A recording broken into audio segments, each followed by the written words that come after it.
Heto na guys, yung ating full video ng ating chiffon cake. So guys, gayahin nyo na lang yung gagawin ko at hindi kayo magkakamali.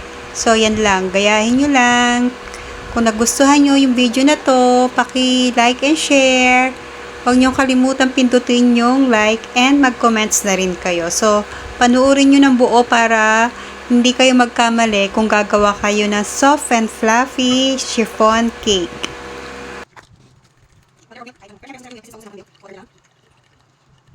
And then, natin yung touch. Wala po, take marker for tablespoon. And then, baking powder na teaspoon. Yung nilalagay. Pagkagin, ubos lahat para sa yung halo.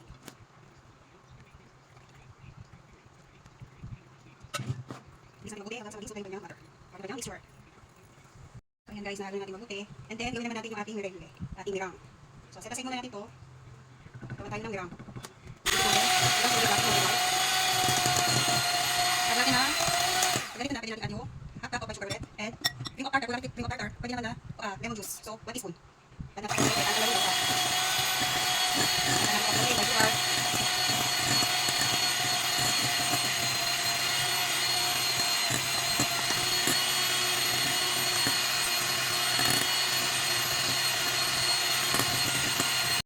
Anyway guys, dito pa na nasabi, chiffon cake yung gagawin natin ngayon ha.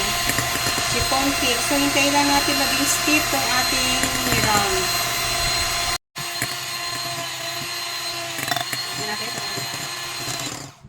So, yan guys. Pagdalit kami yung consistency niya, pwede natin ihalo sa ating chiffon. So, yan guys, okay natin mirang. At natin dito sa ating mix kanina na chiffon butter. Huwag natin katibusan guys, hatiin natin sa report.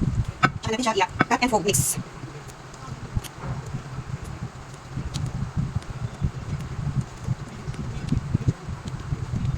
Hindi may ikat na part guys. Pag kumatok tayo dito, yung maganda yung ating chiffon cake, kaya mix natin mabuti. Kaya tayo huwag natin ubusan agad yung ating mirang. Hintayin natin, mamiss muna yung unang nilagay bago natin ilagay yung second batch ng mirang. So, yan guys.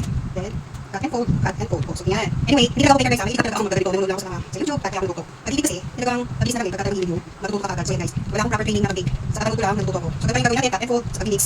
So, almost done na guys. Nahalo na natin mabuti yung ating mixture. So, ayan. Diba?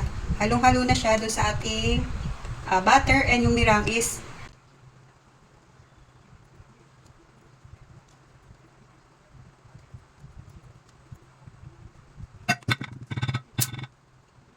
lagyan natin parang bubbles.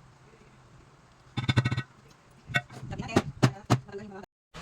Look at this. May chiffon cake. Fresh from the oven. So, mamaya pakita ko sa inyo pag i-slice natin kung fluffy ba siya or kung ano ba yung texture ng kanyang pagka-chiffon. Okay?